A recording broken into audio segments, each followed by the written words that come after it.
Bonsoir François Lucas. Bonsoir. Vous êtes le président d'honneur de la coordination rurale. Que va devenir le glyphosate? C'est encore la grande question ce soir. Glyphosate, cet herbicide très utilisé et très controversé, au moins autant. C'est notamment le Roundup de Monsanto. Les pays européens devaient prendre une décision aujourd'hui. Ils n'ont pas réussi à s'entendre, encore une fois. La décision est repoussée à fin novembre au mieux. Que demandez-vous aujourd'hui au gouvernement ?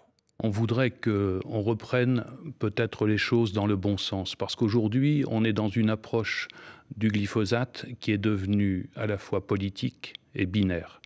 On l'interdit ou on le maintient. Or, on considère, nous, qu'il faut regarder les choses sous un autre angle. Où sont les problèmes avec le glyphosate? Et ce dont personne ne parle, c'est qu'il y a plusieurs manières d'utiliser le glyphosate. Et on va en parler, mais vraiment là, puisqu'on est dans cette actualité-là, la position de la France, la position du ministre Nicolas Hulot, c'est renouvellement d'une licence, mais pour 3 ans au maximum, c'est-à-dire moins que ce que propose aujourd'hui la Commission européenne. Que demandez-vous précisément, vous, là-dessus? Nous souhaitons plus de délai parce qu'en 3 ans, on ne peut pas régler la question du glyphosate, mais ce que j'avançais, c'était qu'on souhaitait aussi qu'on s'attache à la réglementation d'utilisation de ce produit et qu'on limite ces utilisations à certains usages.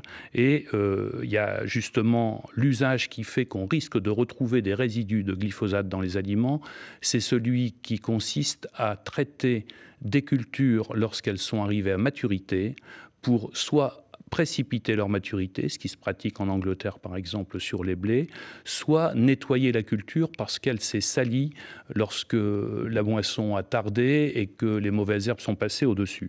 Donc vous dites, il faut continuer à utiliser le glyphosate. Combien de temps, François Lucas ? Alors, il faut continuer à l'utiliser comme herbicide total le temps qu'on ait trouvé le substitut. Et je répète, 3 ans, quand on connaît le temps que met l'ANSES à accorder une autorisation de mise en marché, 3 ans, c'est rien du tout. 3 ans, ça peut être simplement l'étude du dossier. Or, à notre connaissance, on n'a pas trouvé les produits qui peuvent remplacer. Et l'utiliser autrement. Ça, c'est ce que vous proposez ce soir. Depuis 2 ans, le Centre de recherche international sur le cancer, une agence de l'OMS, considère que le glyphosate est probablement cancérogène. Est-ce que ça vous inquiète ? Alors, justement, j'en reviens à ces utilisations. Lorsqu'on utilise le glyphosate comme herbicide total, c'est-à-dire finalement pour tuer les mauvaises herbes avant de semer la récolte, ce glyphosate ne se retrouve pas dans les aliments. Et le côté cancérogène ne peut pas être effectif pour les consommateurs, puisque dans ce cas-là, on ne le retrouve pas dans l'aliment. Je répète, c'est quand on l'utilise... Et pour les agriculteurs, François Lucas, pour ceux que vous représentez ce soir, parce que c'est d'eux d'abord qu'on parle. Quand on dit qu'il est cancérogène, je pense qu'on inquiète les consommateurs, parce qu'il y a eu d'ailleurs M. Weyreth qui a sorti des analyses où on trouvait des résidus de glyphosate dans des céréales, par exemple, ou des lentilles. Et d'autres écologistes mettent cela en avant. Mais les agriculteurs, ils sont en première ligne. En tant qu'utilisateur, on a utilisé des produits bien plus dangereux que le glyphosate. Moi, j'ai commencé ma carrière en 1972. On utilisait des organophosphorés, on utilisait des produits qui étaient extrêmement connus comme extrêmement nocifs, qui ont été retirés du marché. Il y a beaucoup de... Donc, pour nous, le glyphosate, en termes d'utilisation, en tant qu'applicateur, avec les appareils dont on dispose aujourd'hui, ne présente pas un gros problème. Et pendant 30 ans, on l'a utilisé en nous disant... Oui, mais la science fait que les études commencent à se multiplier. Oui, que d'ailleurs elles sont contradictoires. L'inquiétude est là. Est-ce qu'elle ne devrait pas, cette inquiétude, profiter aux agriculteurs ? Je pense que notre devoir, c'est d'abord de protéger les consommateurs et que c'est à ce titre-là que j'insiste en disant qu'il faudrait réglementer son utilisation. Sachez quand même que sur les cultures qui sont génétiquement modifiées pour résister au Roundup, là, ces cultures-là reçoivent jusqu'à quelquefois 15 litres de Roundup hectare en végétation, donc l'absorbe, et ça, il faudrait qu'on y fasse attention. Or, on importe à tour de bras des produits américains qui sont comme cela, et c'est d'abord ça qu'il faut protéger. Les agriculteurs utilisent beaucoup d'autres produits phytosanitaires avec les précautions nécessaires, et vraiment, pour nous, l'inquiétude est d'abord pour le consommateur. Je pense que c'est ce qui a amené aujourd'hui ces débats.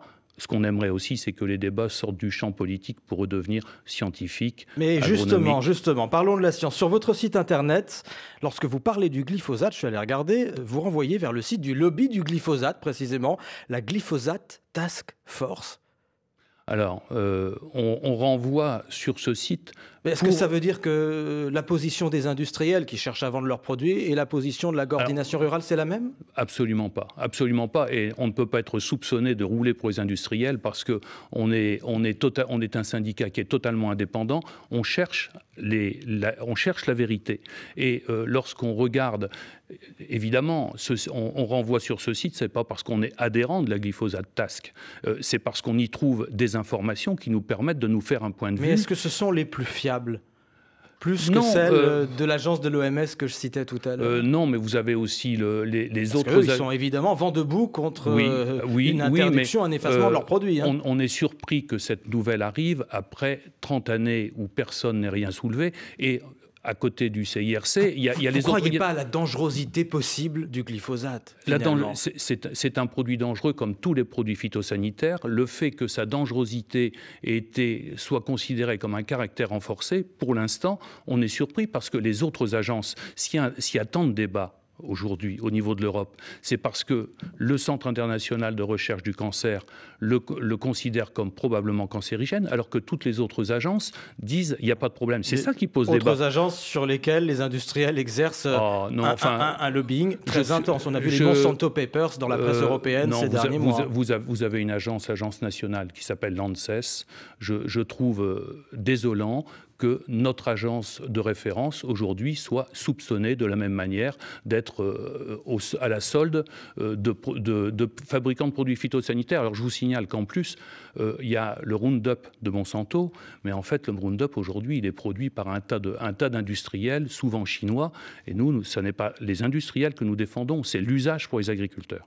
Merci François Lucas, président d'honneur de la coordination rurale, invité ce soir de l'Interview Éco.